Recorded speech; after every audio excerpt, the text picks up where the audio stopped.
Good afternoon. I know this is that presentation before lunch and everybody is eager to go through.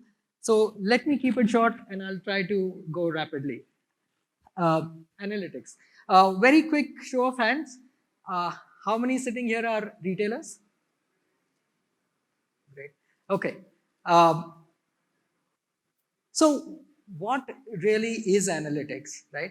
I've spent a lot of my time over the last 15 years helping retailers make sense of the data, right? And very often I hear retailers say that the amount of time and money they spend on analytics is not really giving them results that should be coming from there. So again, same retailers who are here, how many believe that that is true? How many believe that there is no ROI from the time and money you spend on analytics? And listen, analytics, probably a lot of people overhype analytics. Even if you're taking reports in Excel, that is the first step of analytics. So I'm sure all of us look at reports in Excel. How many believe that they are spending more time and not getting enough value? Okay.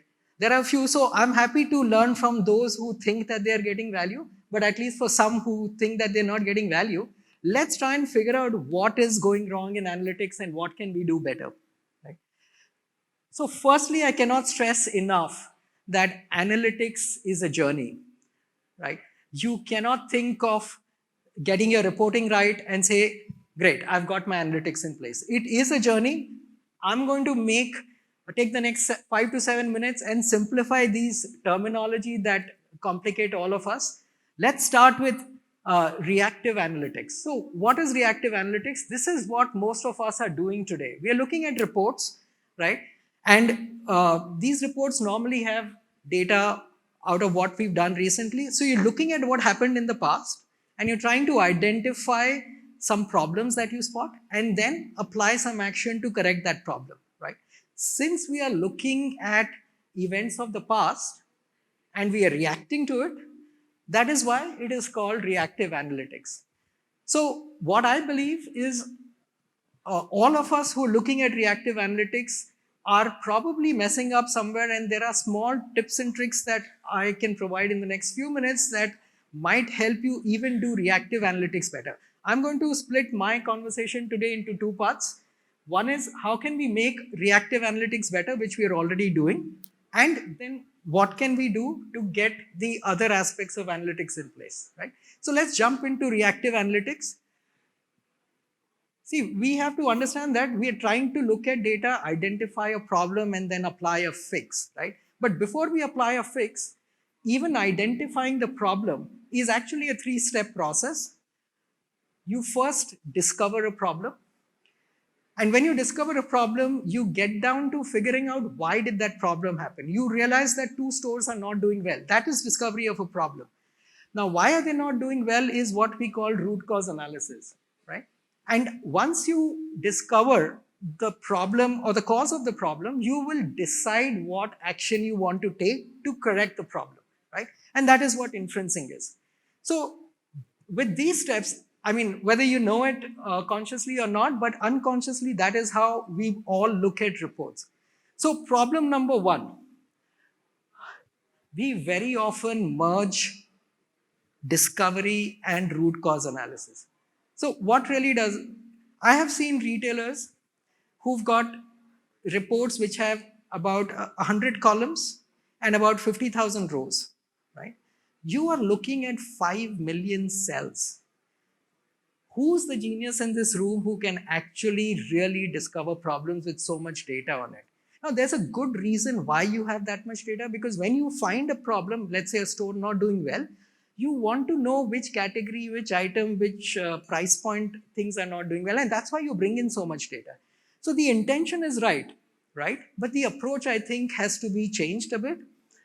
In the eagerness to do root cause analysis well, we tend to mess up the discovery part. So how do we solve that problem? Very simple. I think all retailers should adopt a top-down approach towards discovery and root cause analysis. Try to do discovery with limited amount of data. And I think what I'm going to show you next is something that you all would be familiar. Think of a dashboard. A dashboard has very, very high level numbers, limited KPIs, and you're not clogging your screen with 5 million rows. This is a good place to discover the problem.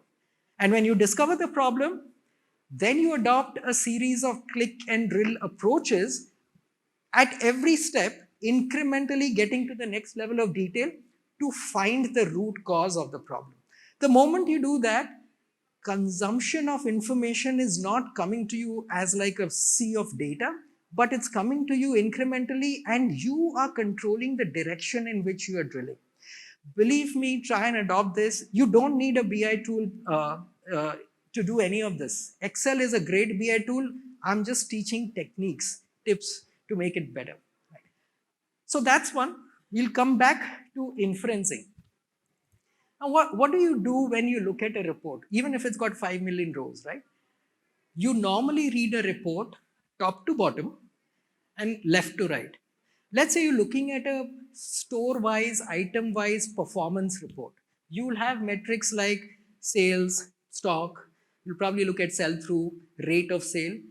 And if you're looking at the first row, for example, for an item in a store, you're looking at how much it sold, how much stock you had, what sell-through you had, what's the rate of sale, etc. In your mind, when you're looking at each of these columns, you are running micro calculations in your mind. This is what we call manual inferencing, because you're trying to see sales and stock or sell through and say, decide in your mind whether this row is good or bad, right? Whether it's a good performer or it's a bad performer. Now, when you're doing this manual inferencing in your mind, you can do it for the first 5 rows, 10 rows, 50 rows. At some point, your mind is going to tire out, right? Effectively, your ability to consume that data that you've thrown on the screen is going to gradually diminish, and that is where failure starts coming in. How are you going to get the output from BI, right? So what we suggest to do is almost all BI tools, including Excel, allow you to actually inbuild the inferencing rules onto the BI tool. So that when you see a report, you're not just seeing sales, stock, sell-through, etc., but you're seeing a column at the end which tells you what that row actually stands for. So you can decide all your items which need to be recalled, which need to be replenished, which need to be reinvented or retained, etc. Build this in your current BI tool. Even if it is Excel, you can do it. This is going to make consumption of data much faster. Right? All right, so this was a part where I mentioned that we're going to talk about what we can do better. I have limited time. I'm going to breeze through and come back to what more the retailer can do in the BI journey. So, predictive analytics, right? We can build as many reports as we want, but in retail, there could be 500 things that can go wrong on a single day. So how many people do we need to be able to look at 500 reports every morning and take action? It's manually impossible, right? What you therefore need to do is you need the BI tool to prompt you that this is a problem today. For example, I would like my BI tool to tell me these are the items which are fast moving in a certain store and are potentially going to run out of stock. This should come automatically from the BI tool, right?